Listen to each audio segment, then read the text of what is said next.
Hi everyone. So in this video, we're going to be continuing to go over some questions from the final exam review, now focusing on questions in the second half of the review. Just a heads up, there's some construction going on in my building right now, and I'm hoping that it won't pick up on the microphone, but just in case you hear some loud noises, that might be what it is. But hopefully it won't be an issue, it won't be too distracting. So we're going to start with number 9. So this is a linear approximation problem.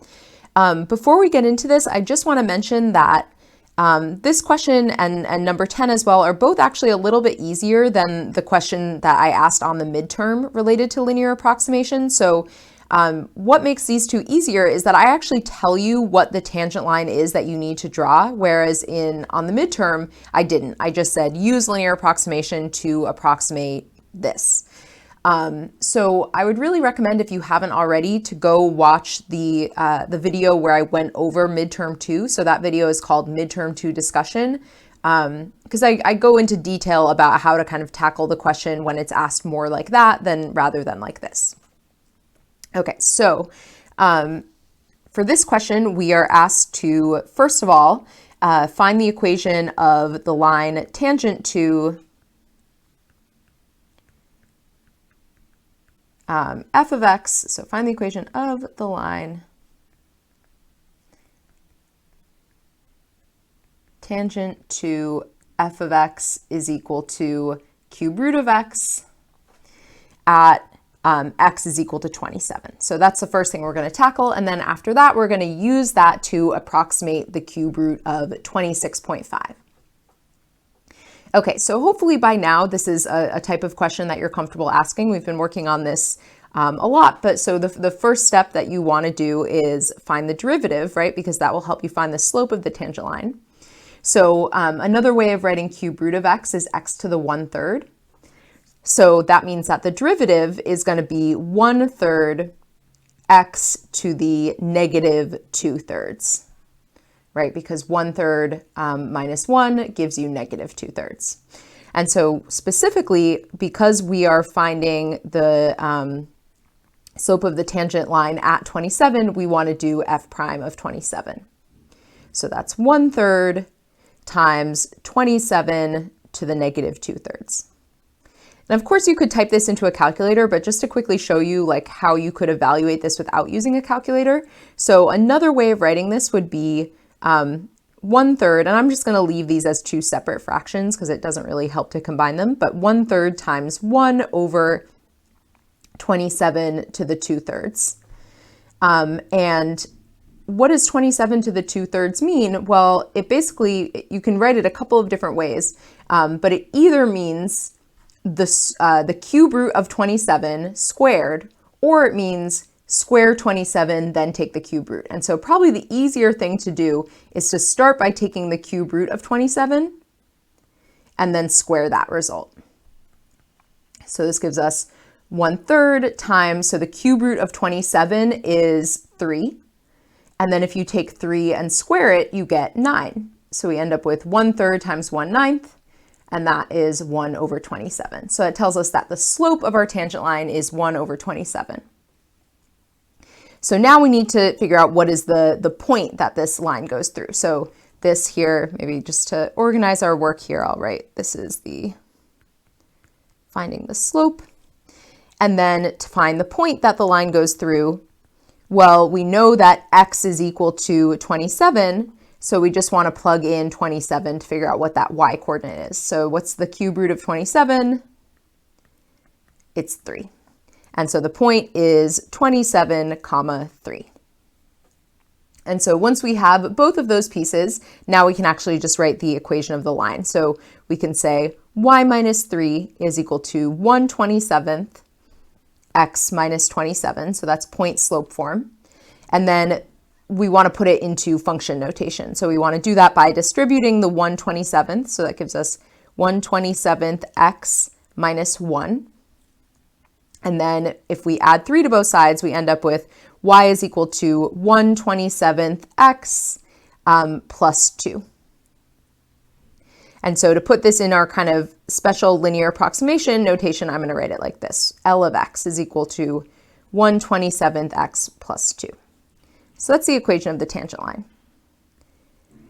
So the next part of the question is asking us to use this to approximate the value of cube root of 26.5.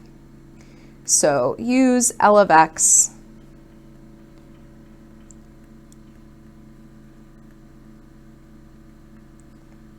the cube root of 26.5.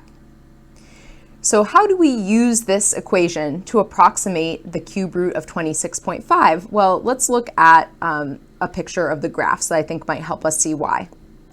So the graph in black, and sorry, let me make this a little thicker. So the graph in black is the graph of the cube root of x. So that's f of x. And then the line in blue is the tangent line at 27. So here I have the point at 27 bolded or marked there. And let me actually, maybe it's fine. I feel like you can barely even tell that they're different. So maybe let me try a different color and see if it stands out a little more. If I do like red. Yeah, I feel like there's a little more contrast here now. So what I just want you to notice is that when you're anywhere close to 27, look how close the tangent line is to the actual function. Like they're almost the same. Like you can barely even, like here, if you zoom in a little, then it's like, oh, okay, now I can see that they're separate, but like they're almost right on top of each other. And so what that means is that rather than plugging 26.5 into the function f of x, which would give us the actual value, right? If we plugged in 26.5 into f of x, that would give us literally the cube root of 26.5. But by looking at this picture, we can see that the tangent line at 27 is so close to the actual graph that we're going to get a really good approximation by plugging in 26.5 into the tangent line instead of into the original function. So what we can do basically is, this is the idea we're using. We're saying that, if we wanted to find cube root of 26.5, that would be f of 26.5, right? Because f is the function that does the cube root. But because these graphs are so close, f of 26.5 is going to be really close to L of 26.5. And so how can we find L of 26.5? Well, you would just plug it into the tangent line. And again, as we've talked about in previous videos, to you, this might actually seem harder, right? You're like doing a lot more work than just plugging in cube root of 26.5 into a calculator. But technically, this kind of an operation in terms of the actual arithmetic you're doing is actually easier than cube rooting, right? With just pencil and paper, there isn't like an algorithm for finding the cube root, whereas you could do this on pencil and paper. You would just have to do like long division with decimals and, see what you get from that. And so that's really kind of the point behind this, is that computationally, this is a simpler problem, even though if to you it may actually seem harder. So if you type that all into your calculator, you should get that 1/27 times 26.5 plus 2.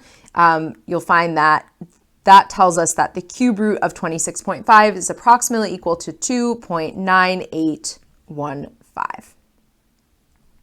So that is our approximation.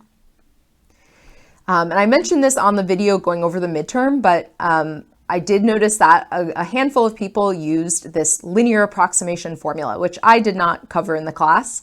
So, that made me a little suspicious of what you were looking at during the test, but whatever, that aside, I just don't want you to think that you have to memorize some linear approximation formula. It's really just using the tangent line. And to me, I would way prefer that you understand the relationship between the tangent line and the original function and can kind of visualize, oh, they're so close together, that's why you do that, rather than, memorizing some separate formula that just adds to the list of things that you have to memorize. So I kind of ranted about that a little bit in the midterm video as well, but just wanted to kind of put that out there. Okay, so that is number 9. Number 10 is really, really similar, so I'm not going to go over that one. But now let's look at number 11. So number 11 is going to be asking us to find any local maxima and minima, as well as the absolute maximum and the absolute minimum. So we're going to be just focusing on B because that was the one that was requested. So basically, the thing that I think maybe makes this question a little tricky is that local maxima and minima and absolute maxima and minima are not mutually exclusive. So they're kind of just like two different ideas, but which could overlap. So whenever you're thinking of local maxima and minima, literally that just means a peak or valley in your graph. Doesn't matter if it's the highest point, doesn't matter if it's the lowest point. It could be, it could not be. That part is not relevant to when you're figuring out whether something is a local maximum or minimum or not. All that you're caring for that is whether it's a peak or valley in your graph.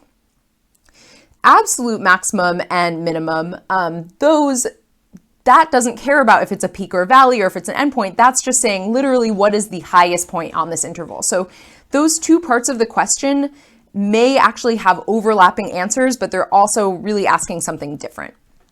So we'll get into how you actually answer both parts of those questions. Okay, so the function we're dealing with in this part is x times the square root of 1 minus x. And the interval we're looking at is the interval from -1 to 1. So first thing we want to do is find any local maxima and minima.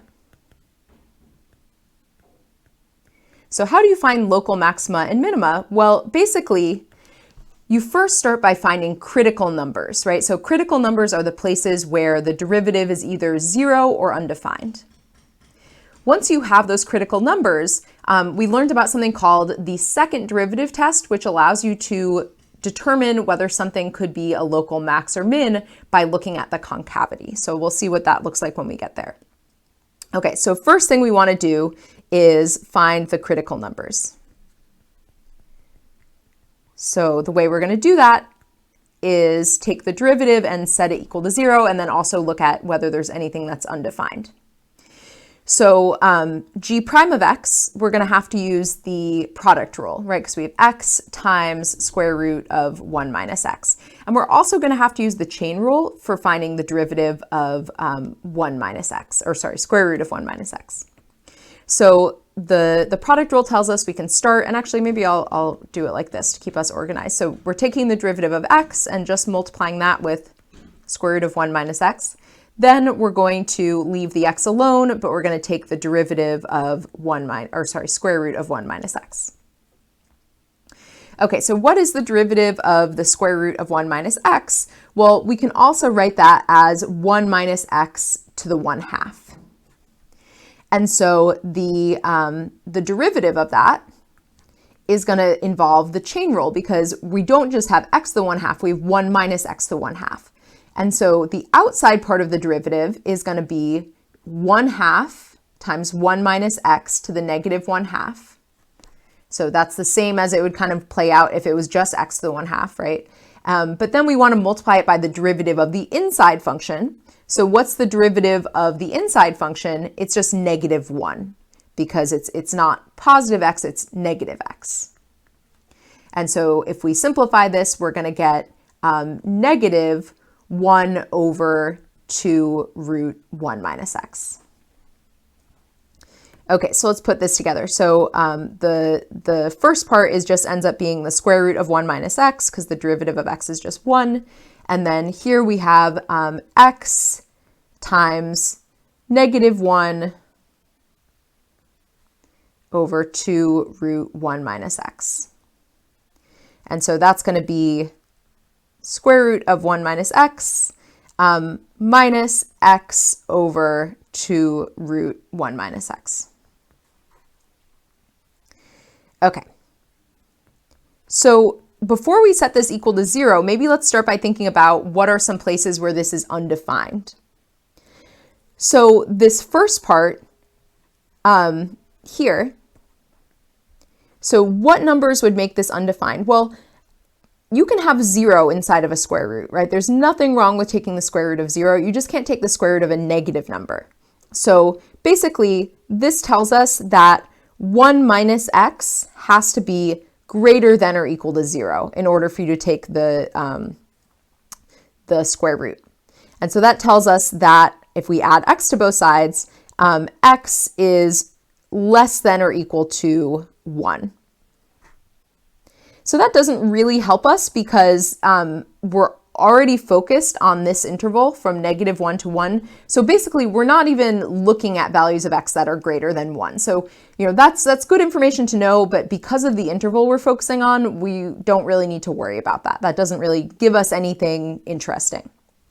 Over here, though, we have a little bit more going on. So in this case, now the square root is in the denominator. And so that means that actually the stuff under the square root cannot even equal 0. Over here, it's okay for it to equal 0 because there's nothing wrong with taking the square root of 0. But over here, if it equals 0, then we would have a 0 in the denominator. And so in this case, we can say 1 minus x is not equal to 0. And that tells us that x is not equal to 1. And so that's our first critical number. So first critical number we get is x is equal to 1. So that's one of the places that is a critical number because the function is undefined, not because the derivative, or sorry, because the derivative is undefined, not because the derivative is 0. Okay, so what are the other critical numbers we can look at? Well, we want to set this equal to 0, right? So we want to say square root of 1 minus x over 2 root 1 minus x is equal to 0. So there's a couple ways to deal with this. I think that the easiest thing is probably to make a common denominator. So we're going to multiply this first part by 2 root 1 minus x over 2 root 1 minus x. So that's going to give us, when we multiply those two numerators together, we're going to get 2 times 1 minus x, right? Because the two square roots will cancel each other out. And then that will be over 2 root 1 minus x. And then here we have minus x over 2 root 1 minus x.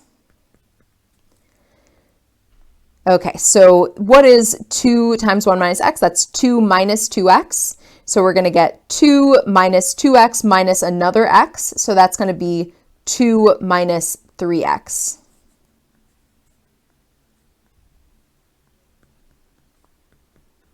So again, that's by distributing this first fraction and then combining it with the second fraction, we should get 2 minus 3x.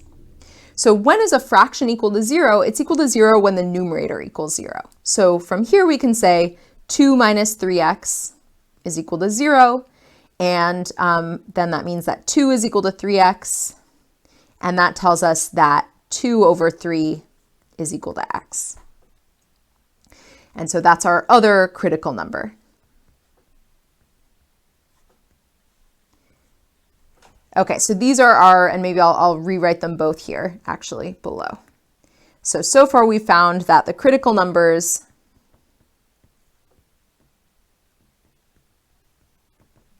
are x is equal to 1 and x is equal to 2/3. Okay, so how do we check whether these critical numbers are local maxima or local minima? So for one of them, we're going to use the second derivative test. This question kind of brings up something that's a little tricky that we haven't really talked about. So I don't want you to get too caught up about this idea. But basically, in our video about the second derivative test, we talked about how you can only use the second derivative test if you have a critical number where the first derivative is 0. You actually, there just isn't really, the second derivative test doesn't work unless your first derivative was equal to 0. And so in this case, this x is equal to 1, we cannot use the second derivative test to figure out if this is a local max or a local min, but it turns out that we can actually figure out that it's neither just because of kind of what's going on with this graph. So what do I mean by that? Well, we figured out that the first derivative was only defined for x less than or equal to 1. And actually, if we go back to our original function, the original function itself is only defined for x less than or equal to 1, right? Because it's the same deal. If you set the inside stuff inside the square root to be greater than or equal to 0, you would realize, okay, like the domain of this function is that x has to be less than or equal to 1. So what does that mean? It basically means that the value x is equal to 1 is an endpoint. And endpoints cannot be local maxima or minima, right? Because they're not like a peak or a valley. So I'll write that down here. So this is an endpoint. And so why is it an endpoint? It's an endpoint because the domain, or let me just say, because g of x is only defined, and we'll look at the graph of this in a little bit, and maybe that will kind of clear up what's going on here. So g of x is only defined for x less than or equal to 1. And so if you have an endpoint, it can't be a local max or min. Like just the definition of a local max or min is that it's a peak or a valley in the graph. It cannot be an endpoint. So we can kind of cross that off our list of local maxima and minima.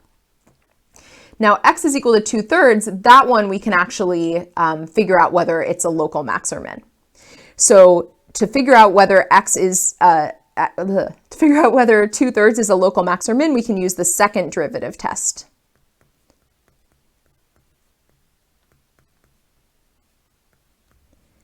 So the second derivative test is basically taking the second derivative and plugging your number into that and seeing whether you get something that's concave up or concave down.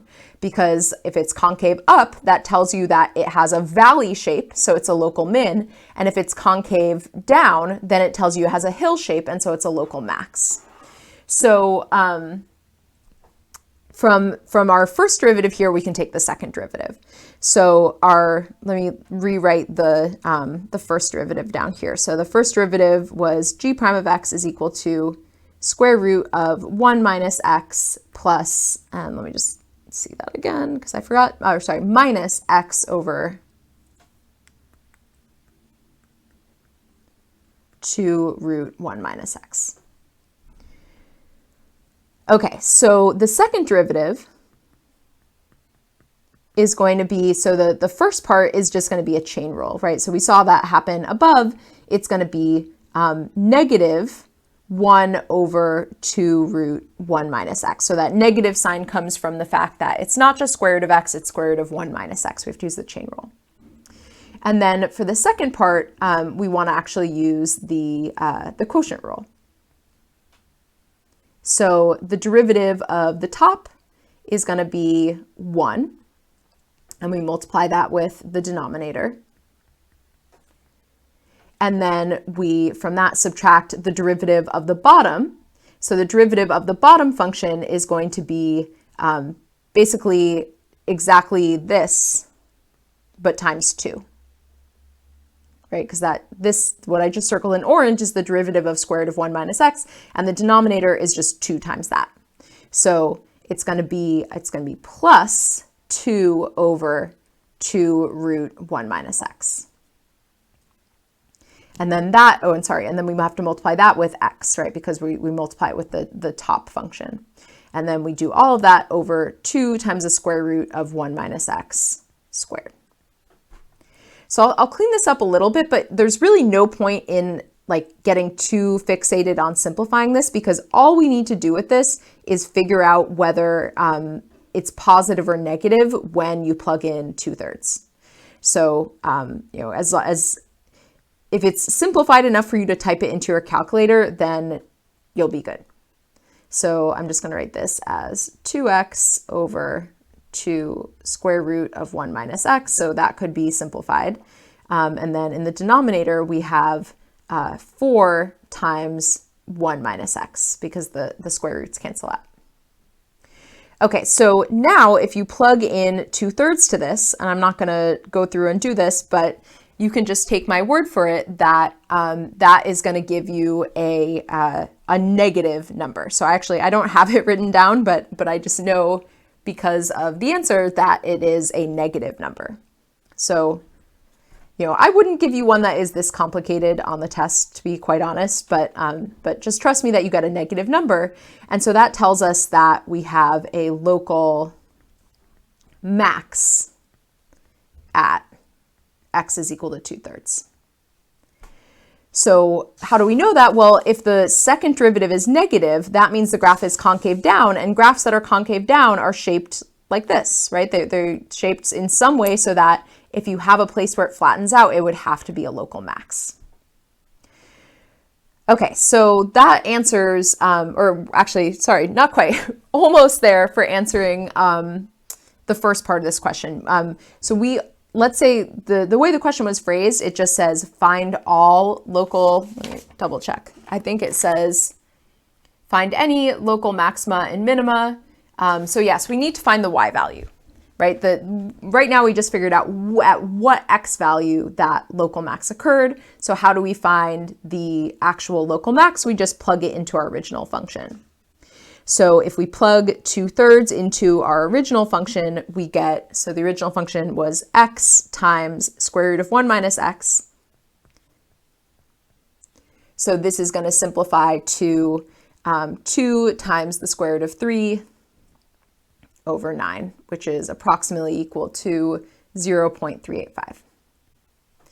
So lots of work on this question, I know. This is definitely trickier than I would probably put on the test. But yeah, basically what we figured out is that the local max is 2/3, or sorry, I guess I should say the local max is 2√3 over 9, and that happens at x is equal to 2/3. And there was no local min. And again, we found that other critical number, but because it was an endpoint, it couldn't be a local max or a local min. And when I say endpoint, I don't just mean the endpoint of the interval we were working with. I mean, literally, it's like, we'll see on the graph, it's like an endpoint of the graph. Okay, so next part of the question, I want to kind of think of it as a completely separate question, although we'll see that we can borrow some information from what we found here. So the second part of the question is to find the absolute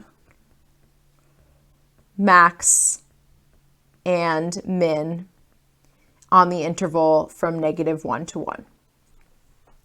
So basically, the absolute max and min, finding that is just, it's not caring about whether you have peaks or valleys, it's just saying what's the very highest and lowest point that you have.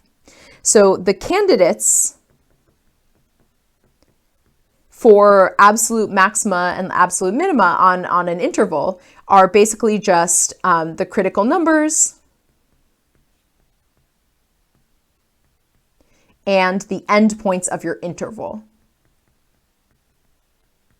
And you don't need to worry about, like, in this case, we already figured out that, this was a local max at 2/3, but if you're just trying to find the absolute maximum and minimum, you don't really need to do that work. All you need to do is plug in all of the critical numbers and plug in the endpoints and just kind of compare your results. And whatever's the highest thing is your absolute maximum. Whatever's the lowest thing is your absolute minimum. So in a way, this part of the question, I think, is actually a lot easier. Okay, so far we found that the critical numbers we found earlier were 1 and 2/3. So basically we just want to compare g of 2/3. We want to do g of 1. And then 1 also is an endpoint. So we would normally do that anyway because it's the endpoint of the interval. So the only things we really have to compare are g of 2/3, g of 1, and g of -1. So we already figured out that g of 2/3 was approximately 0.385. And I'm writing it in the approximate form so we can compare it more easily to the other things. G of 1 is going to be 1 times the square root of 1 minus 1. So that is 0. And then g of -1 is going to be -1 times the square root of 1 minus -1. So that's equal to negative square root of 2, which is approximately, did I write it down? Yeah, approximately negative 1.414. And so basically we just take what's the biggest and what's the smallest value. So this tells us that the absolute maximum is going to be approximately 0.385, so that the exact form of that again was 2 root 3 over 9, and that happened at x is equal to 2/3. And the absolute min was this one, negative square root of 2, and that happened at x is equal to -1. So basically, like, long story short on this question, I guess a few things just to kind of summarize. One thing, this is definitely a little harder than something I'd put on the test just because, especially for this part, there's just a lot of messy work. But I would really separate the two parts of this question in your mind. Think of the finding the local maximum and minima as one thing and finding the absolute maximum and minima as like a totally different task. That's not to say there's no relationship between them, but they're really kind of different processes. So let me zoom out and find our graph. So we were focusing on this graph on the interval from -1 to 1. And so what we can see is that because the graph is kind of increasing for most of its, most of the function from -1 to 1, it makes sense that we had our minimum occurring at the left endpoint of the interval. Then, because the graph kind of does this hill shape, the local max ends up occurring not at the right endpoint, but at this kind of hill before the right endpoint. And then we can see, as we mentioned before, that this right endpoint of the interval is also just like the endpoint of the whole function. And so that's why we didn't even consider it being a local max or min. There's just no way for an endpoint of a graph to be a hill or valley in that graph. Okay, so I'm sorry that took a long time, but hopefully that was, we touched on a lot of different ideas in that. So I think that in that sense, it was good. Okay, so next thing I want to look at is number 13. So number 13 is basically asking us all these different questions about this graph. And then number 14 is related. So I want to actually look at both of those. So I copied the graph over so that we could kind of point at it a little bit more specifically. So we'll start with number 13. And the first question that is asked here, so maybe first thing just to say outright is that the graph that we're looking at here, and really pay attention to this on the test because I think this is like the easiest way to make a mistake. Pay attention if I give you a graph to like what that graph is. So this graph, as said here, and then it's also stated in the problem statement, this is the graph of the derivative. This is not the graph of f of x. This is the graph of the derivative of f of x. So you have to keep that in mind when you answer this, or else you'll get these questions wrong. So first thing we're going to answer is on what intervals is f of x increasing? And so basically, what do we want to look for here? We want to look for, on what intervals is f prime of x, the derivative, greater than 0, right? Because when f of x is increasing, its derivative is positive, is greater than 0. So again, this is where I really try to make a distinction between positive and increasing. I think it's really easy to get confused. Literally, we're just looking at this graph and we're only looking at where is the graph above the x-axis. So all this means is above the x-axis. So we don't care whether the derivative is going up or going down. Like, it would be a mistake to say, oh, it's increasing here. That's when the derivative is increasing. We're just looking at where is this graph above the x-axis. So we see that it's above the x-axis here, right? Not including these two endpoints, because that's where it equals 0. It equals 0 again at 2, but we're not interested in that. And then it's above the x-axis again from basically 4 on. It looks like the graph has a horizontal asymptote. And so that tells us that the graph is increasing on the interval from -2 to 0, and then on the interval from 4 onward, so 4 to infinity. And you don't include the endpoints because at the places where the derivative is equal to 0, the function is neither increasing nor decreasing. Okay, so next question asks for which values of x does f of x have a local minimum and a local maximum? So for what values of x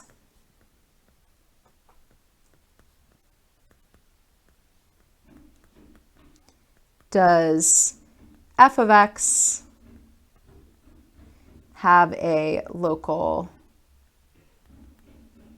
minimum, and then we'll also do a local maximum. So this comes back to something we talked about back when we were talking about like how derivatives affect the shape of the graph.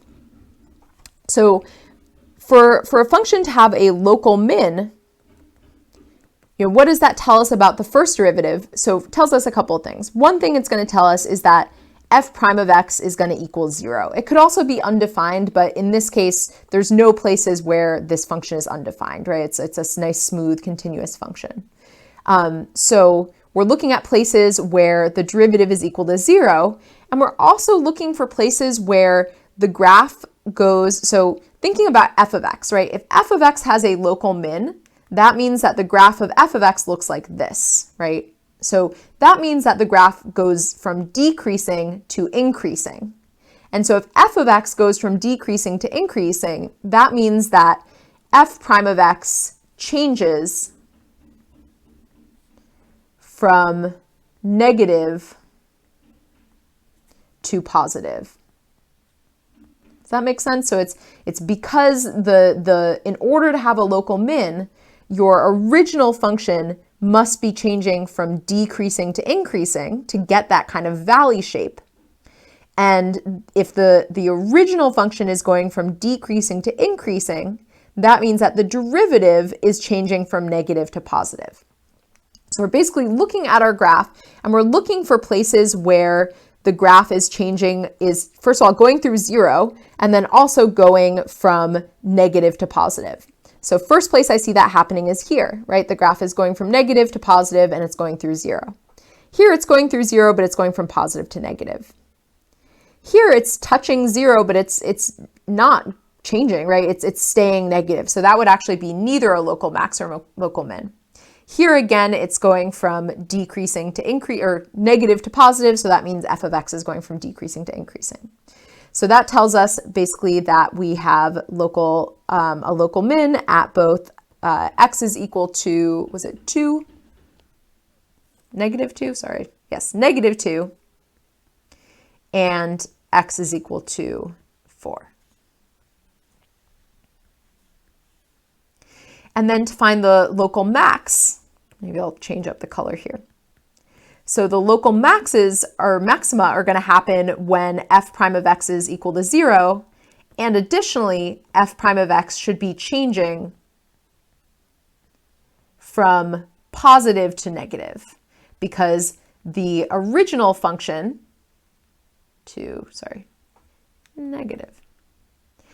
because the original function, if we have a local max, looks like this. And so that means that it's increasing and then decreasing. And so that means that the derivative starts positive and then becomes negative, and this is the place where it's transitioning. So if we look at our graph, we see that, as we mentioned earlier, this is a place where the derivative is 0 and the function's going from positive to negative. So that means our original function is going from increasing to decreasing. And that's the only place where this is the case.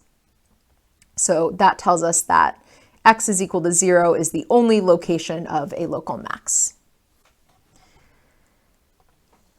Okay, so next question, I think this is maybe one of the harder questions of this, is asking us on what intervals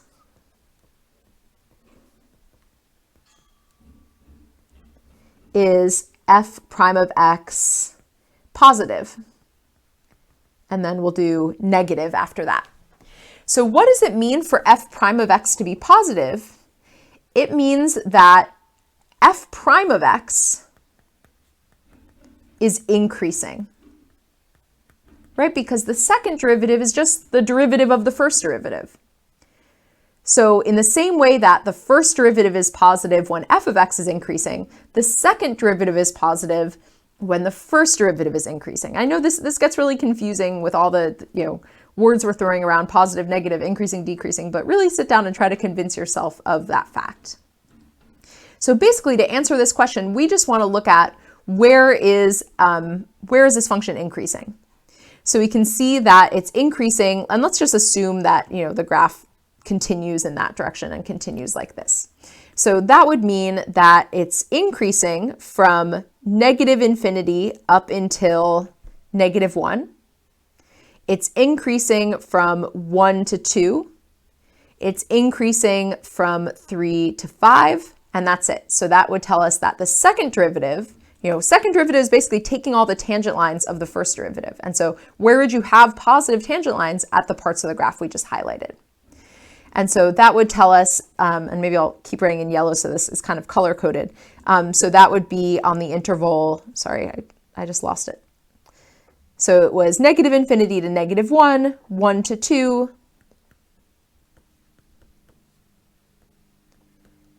and then the last one, I have it written down as well, 3 to 5.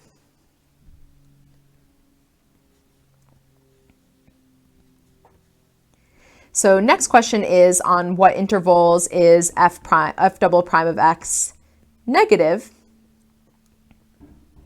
So that's basically the same thing, but now we're just looking for it to be decreasing. So negative would mean that f prime of x is decreasing. So looking at the graph, we can see that that is happening from, what color have I not used yet? Kind of used everything. I'll use this blue. So it's decreasing from -1 to 1, and then from 2 to 3. Oh, and then from 5 onward. And so that tells us that the second derivative is negative on the intervals from -1 to 1, 2 to 3, and 5 to infinity.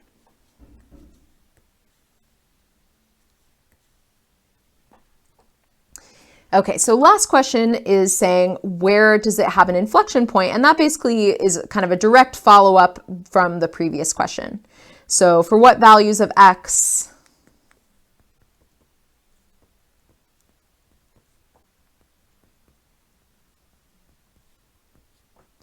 does f prime of x, or sorry, I should say f of x, have an inflection point? So where are we going to have an inflection point? We're going to have an inflection point when the graph is changing from concave up to concave down.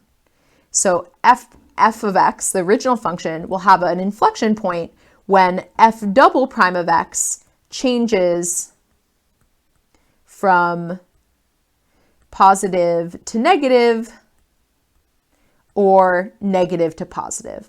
So basically, when the second derivative changes sign, that means that the concavity is changing, and that's going to give us our inflection points.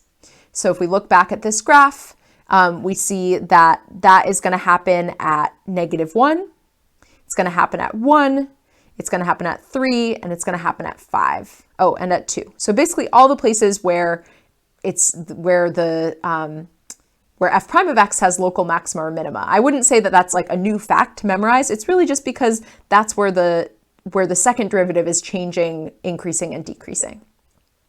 So we have x is equal to -1, 1, 2, 3, and 5. So all of those places where the second derivative changes sign.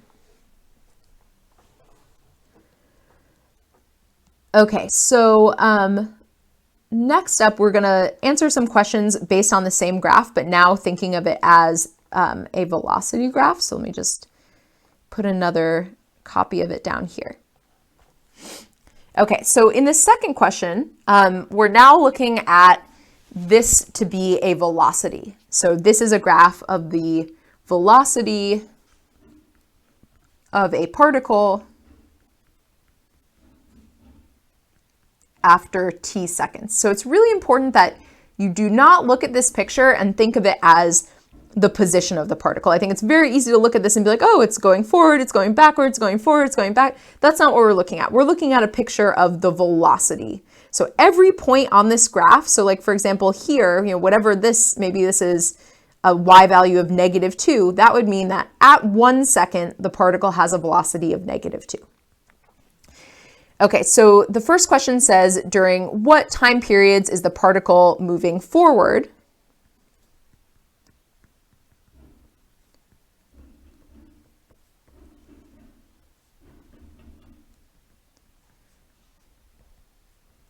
So what does that mean? Well, so the particle is moving forward when the velocity is positive.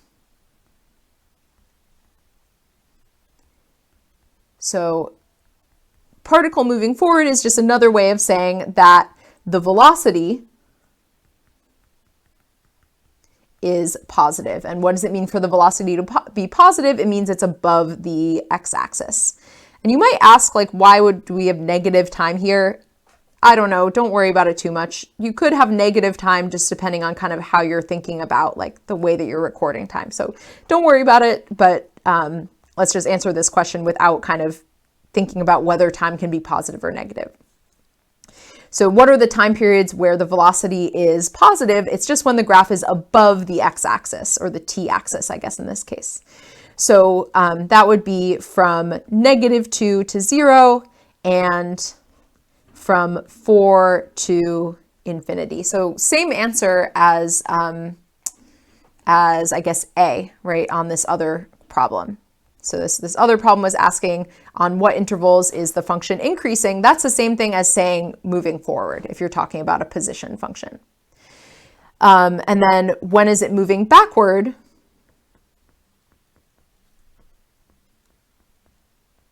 Well, then we're looking at where is the velocity negative? Where is it below the x-axis? And so that would be here, here, here, and that's it. So that would be from -infinity up until, let me see, -infinity up until -2. From 1 until 2, or sorry, 0 until 2, and then from 2 until 4. And looking at the solutions, it looks like maybe I actually kind of excluded the negative part. So maybe everything I just said a minute ago about negative time, I kind of, when I was making the solutions, assumed that time couldn't be negative. I really wouldn't worry about that too much. It will be very clear on the test. You know, if I have a question that's about motion of a particle, I won't have negative time. I was just trying to kind of use this graph in multiple ways. So if you know, the reason that you're confused about this question is because you had some negative stuff and the solutions didn't have negative stuff, I just really would not worry about that. That's not really something that you should spend your time focusing on. And so then the last thing it asked is, what about when it's at rest? So being at rest means that the velocity is equal to 0. So where is the velocity equal to 0? That is all the places where the graph crosses the x-axis. So that would be at t is equal to -2, at t is equal to 0, 2, and 4.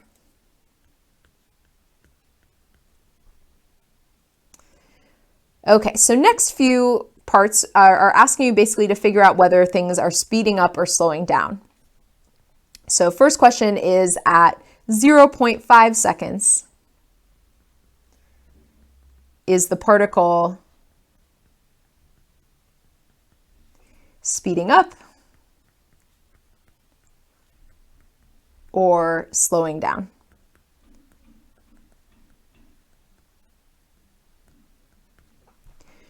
So basically what we want to look at is we want to figure out whether the first derivative and the second derivative agree in their sign or they disagree, right? So speeding up happens when the velocity, so the velocity is the direction of travel. When you have a push that goes in that same direction, that will cause something to speed up. So that's like, you know, you're on a run and there's a wind behind you and you're like, oh, wow, this is easier. I'm speeding up. That's because the velocity is in one direction and the acceleration, that wind, is also pushing you in the same direction. And it doesn't matter whether they're positive or negative, as long as they agree in terms of their sign, then that tells you speeding up. Slowing down is going to be when there's a disagreement. So when you're running forward and the wind is pushing against you in the other direction, or when you've turned around on your run and now you're running in the backwards direction, but the wind is pushing in the forward direction. So if there's a mismatch in the sign, the direction of the velocity and the acceleration, that's when you're going to experience slowing down. So basically we want to look at 0.5 seconds, and we want to see what's going on in terms of the first and the second derivative. So 0.5 seconds is around here. So what can we say about the first derivative? Well, the first derivative is literally the graph that we're looking at. So looking at this point here, v of 0.5 is negative, right? Like we can just see that it's negative. It's below the x-axis. So what about the acceleration of 0.5? Well, that's the same thing as the derivative, the first derivative of velocity.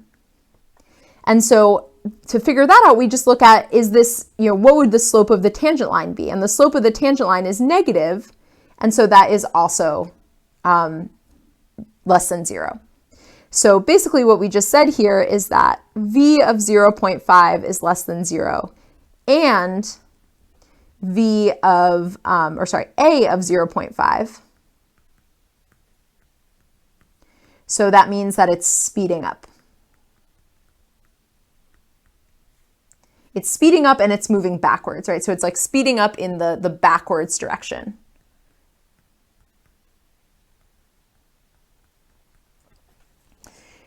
Okay, so now we have the same question for a time of 1.5. So I'm just gonna do that so I don't have to rewrite that whole sentence. So again, let's look at that time. So at t is equal to 1.5, that's now looking at this point in the graph somewhere around here. So we can see that the velocity is still negative, right? Because we're looking at the velocity graph. And if the velocity graph lies below the x-axis, the velocity is negative. So that means that the particle is moving backward. However, if we look at the rate of change of the velocity to determine the acceleration, we can see that there's a positive slope. And so that means that the acceleration is positive. And so we have v of 1.5 is negative, but the acceleration is positive. And so that tells us that it's slowing down. There's a mismatch. The acceleration does not agree with the direction of the velocity. And it's still moving backwards, right? Because the velocity is still negative in that moment. Okay, so last part of this question is now asking us, what about at time is equal to 4.5?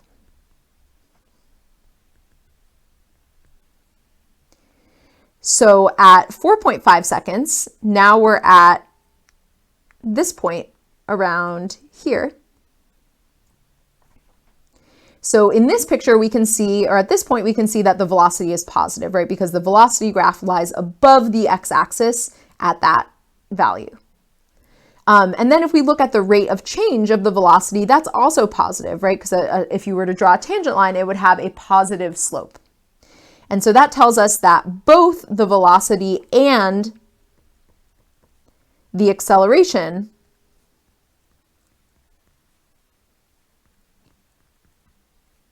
are positive. And so that tells us that it's speeding up. And in this case, it's speeding up in the forward direction.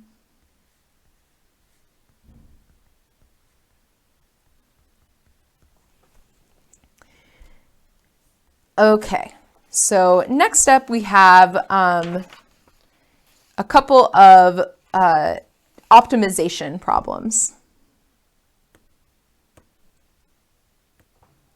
So first one we're going to look at is number 17. So it says a farmer wants to fence in a rectangular region on their property. If the farmer has 2,000 meters of fencing, what dimensions would give them a rectangle with the largest possible area? So basically we're trying to maximize the area of a rectangle. So we know that the farmer has, I'm just going to write down kind of the essential information here. So the farmer has 2,000 meters of fencing and wants to build the largest possible rectangular,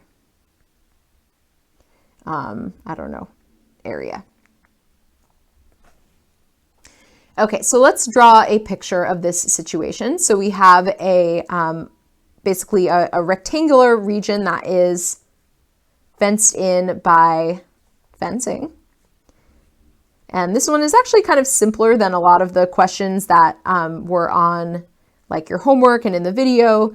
There's no funny business about creating like other pens inside of this. It's not bordering a river. There's nothing like that. It's just a rectangle. So the first thing we want to figure out here is, what is it that we are trying to maximize or minimize?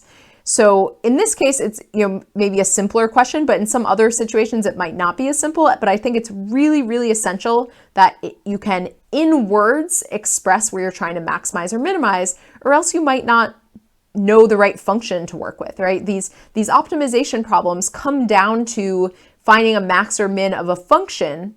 But if you don't know what that function is, you're not going to be able to use calculus to answer the question. So basically, we want to maximize the area of a rectangle. Okay, so now that we have this picture drawn, let's add in some variables so that we can, whatever it is that you say that you want to maximize, you have to be able to write that as a function. And so we need some variables in this picture. So maybe let's call the vertical kind of direction on this rectangle x and the horizontal direction, the vertical direction y and the horizontal direction x. And so that means that our area function that we're trying to maximize is the area is equal to x times y. However, as we've seen, you really can't do these problems with too many variables floating around. We want this all to be in terms of one variable. So we either want to get rid of x or y. So maybe let's get rid of y. So how can we get rid of y? Well, we need to use this piece of information. So if they have 2,000 meters of fencing, that tells us that 2x, because you don't just have this x, right? You also have x here and another y here. So that means 2x plus 2y is equal to 2,000. Or you could say x plus y is equal to 1,000. And so if we're trying to get rid of the y, that means that we want to solve this for y so that we can then put that in and we'll kind of express y in terms of x. So y is equal to 1,000 minus x.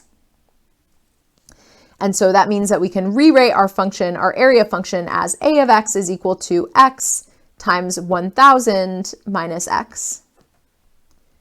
So that is the same thing as 1,000x minus x squared. So how do you find the maximum of something? You use derivatives. So we can take the first derivative of this, and we get 1,000 minus 2x. And we want to set it equal to 0. So in these problems, generally speaking, these are kind of designed to work out nicely. And really, you don't need to worry about finding critical numbers where the derivative is undefined. It's always going to happen where the derivative is 0. You do want to double check that what you found is actually a local max or min rather than the opposite. Most of the time, that's not really going to be an issue, but it's just kind of good to double check. Okay, so here if we solve this for x, we're going to end up with 1,000 is equal to 2x, and that tells us that x is equal to 500. And so we just want to double check basically by taking the second derivative. So the second derivative in this case would just be -2, right? And so if the second derivative is always -2, then that means if you plug in 500, you get -2, which is less than 0. And so that tells us that the graph is concave down. And if the graph is concave down, that tells us that x is equal to 500 is the location of a local max. And again, in these problems, you don't really have to worry about the distinction between things being a local or absolute max, just the way these problems are designed. just trust me that they'll kind of work out well. But we did see in class one example where we found multiple critical numbers and only one of them actually turned out to be the type of extreme that we were looking for. So always good practice just to double check that. Okay, so x is equal to 500 is the location of the max. So the question, now we have to actually go back to what the question's asking. The question asks for what are the dimensions that would give them a rectangle with the largest possible area.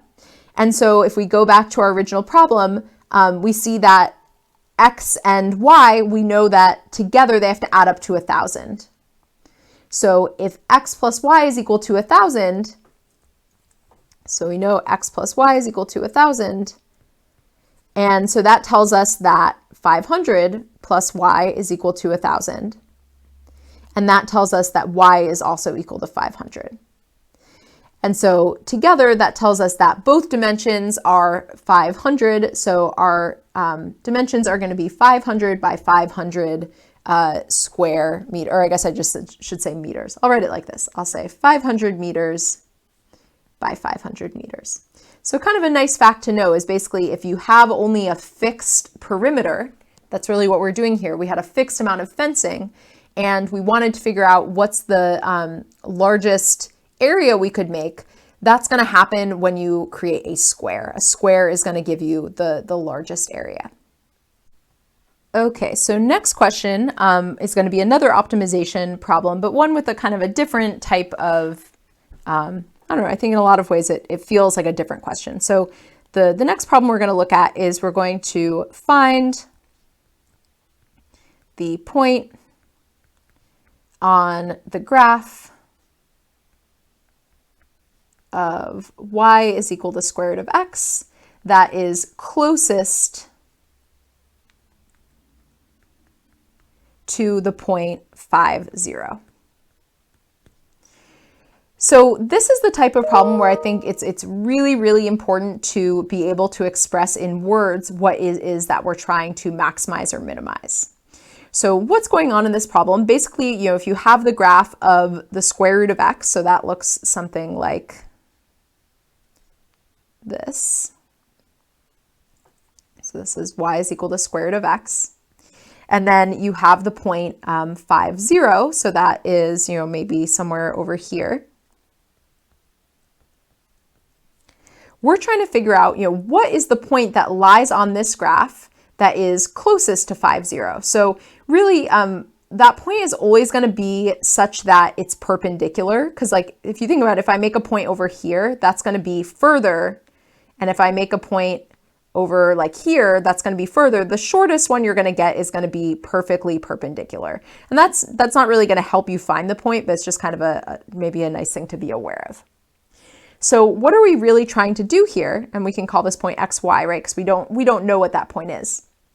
What we're really trying to do is we want to minimize the distance. So if you're trying to find a point that's close, that means the same thing as minimizing the distance from the point 5, 0 to a point xy on the graph of y is equal to square root of x. So the reason that I'm really pushing you to say this in words is because I think there's a temptation to just whatever's the first function you see, just grab that and say, okay, cool, that's what I'm going to take the derivative of. But that would not give you the right thing here. If you were like, oh, y is equal to square root of x, let me take the derivative of that, that's not going to get you any closer to answering this question. So you really have to know what it is that you're trying to minimize or maximize in order to be successful on these questions. So now that we know that we're trying to minimize a distance, now we can work towards making a function that describes the distance. And so this has a few more steps than the last example we did. But yeah, so the distance between 2 points is given by the distance formula. So if we're trying to find the distance between the point 5, 0 and the point xy, that would be, so basically what you do is you subtract the x coordinates, so x minus 5 squared. And then you subtract the y coordinates. So that would be y minus 0 squared. And where does this come from? It just comes from the Pythagorean theorem. So basically, if you were to take the 2 points that you're finding the distance between and draw a right triangle, the horizontal side comes from subtracting the x coordinates and the vertical side comes from subtracting the y coordinates, and then you're just finding the hypotenuse. So this is not going to really work for us, right? Because it has both x and y. And so how can we get rid of one of these variables? Well, we know that, that our point lies on the graph y is equal to the square root of x. And so that means that this point can actually be written as x comma square root of x.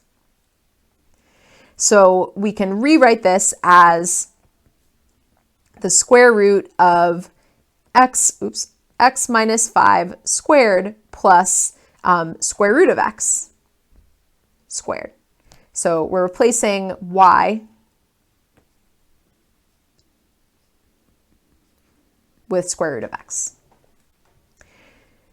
So let's simplify this a little bit more, and then we'll see that there's something else that we're going to do. So I'm just going to multiply out the first part. So that would be x squared minus 10x plus 25.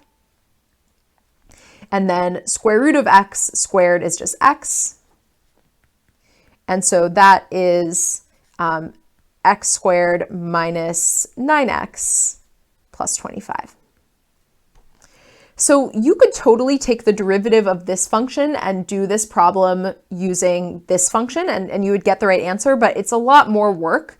So one kind of important observation to realize about square roots is that if you're trying to minimize the square root of something, that's going to be the same as minimizing the stuff under the square root, right? Because if you just compare like square root of 25 versus square root of 100, the bigger the number under the square root, the bigger the result, right? So instead of minimizing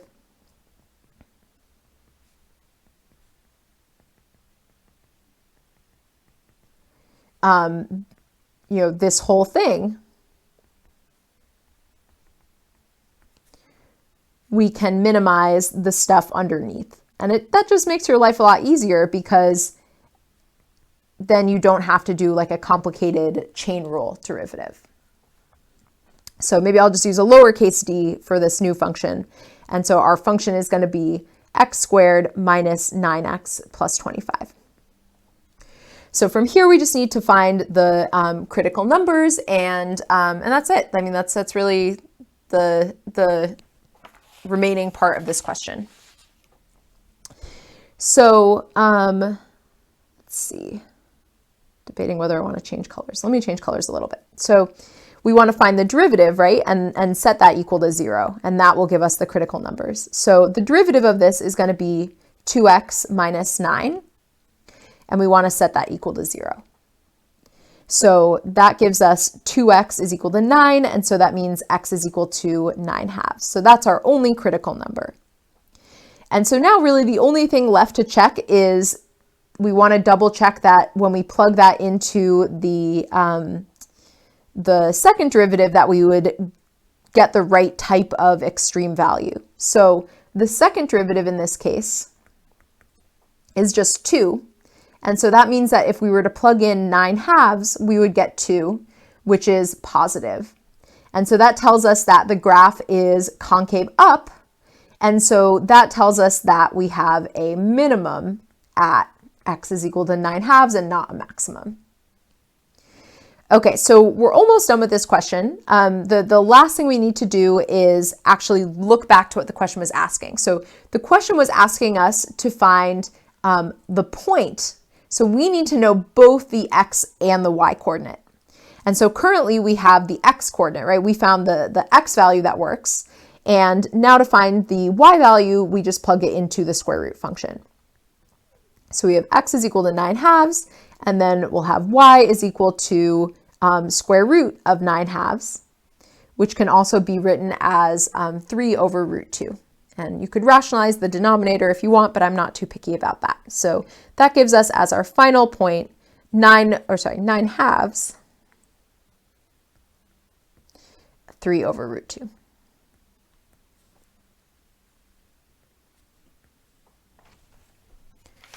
So yeah, for these problems, just, take it step by step and just make sure you kind of keep your eye on like, what are you actually trying to answer? What is it you're trying to minimize or maximize? And then also like, what is the question ultimately asking you to provide? Okay, so just basically one more question we're going to look at, which is finding antiderivatives. So number 20 asks you to find antiderivatives for a couple of different functions or a few different functions. So I think maybe we'll just do the first two, a and b. And then number 21, basically, I'll talk about briefly about that one after we're done with 20. So maybe let's just jump straight into 20 first. So this is asking you to find the most general antiderivative of f of x is equal to 4 root x, 4 root x minus 6x squared plus 3.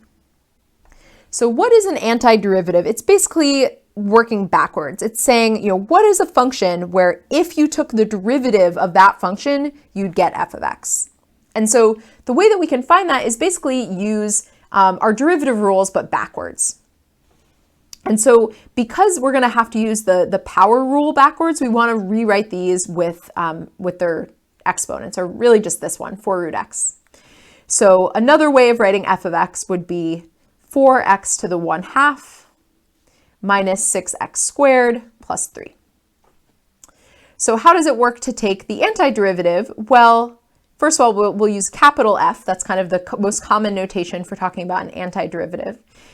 So if you think about it, what would need to be the new exponent? It would need to be 1/2 plus 1, right? 3/2, because when you take the derivative, you should get 1/2. And so the way to do that is with 3/2.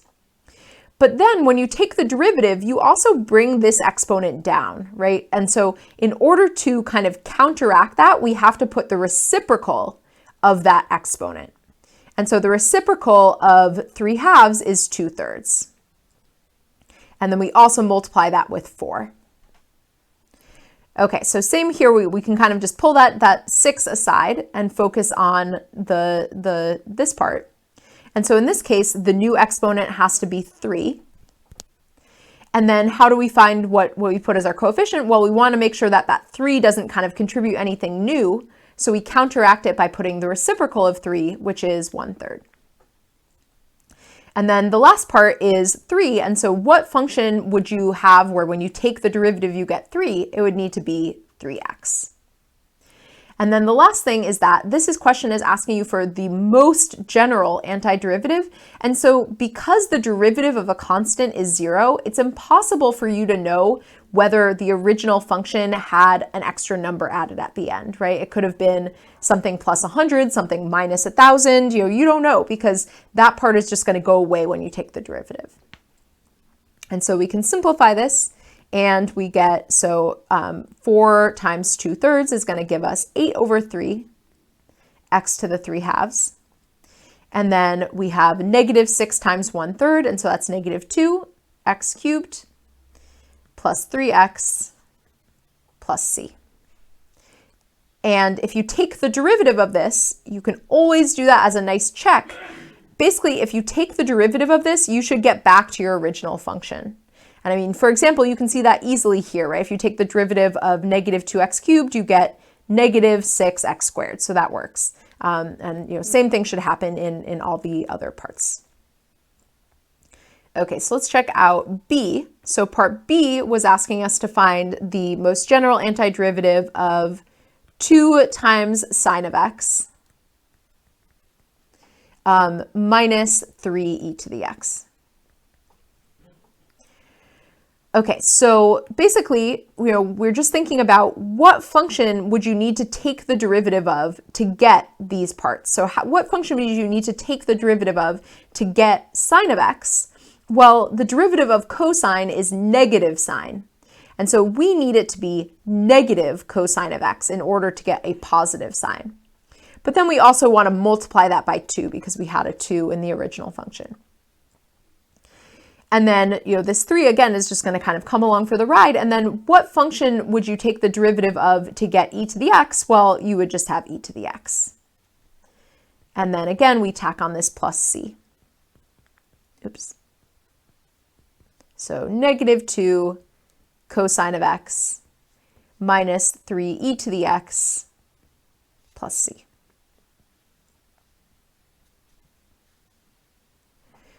So maybe let's look briefly at number 21. Maybe we'll just do one of them. So number 21 is now asking you to get a little bit more specific. So in number 20, we were trying to find the most general antiderivative. So that's what kind of signals to put that plus c.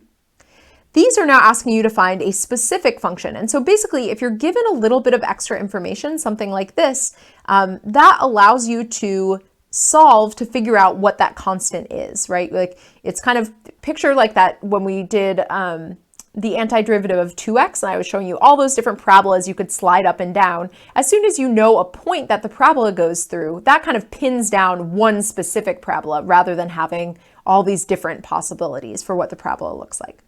So let's maybe do the g. So we're going to find a specific answer for g of x, given that g of 0 is equal to 0. So given that g of 0 equals 0, we basically want to find specifically what g of x is equal to. So really all we have to do is, we already have this kind of general form, and all we have to do is plug 0 in and see what we get and set that equal to 0, and then that will enable us to solve for what c is. So we're going to get negative 2 times cosine of 0 minus 3 times e to the 0 plus c, and we're going to set this equal to 0. So cosine of 0 is 0, so we get cosine of 0 is 1, so we get negative 2. E to the 0 is also 1, so this is minus 3 plus c is equal to 0.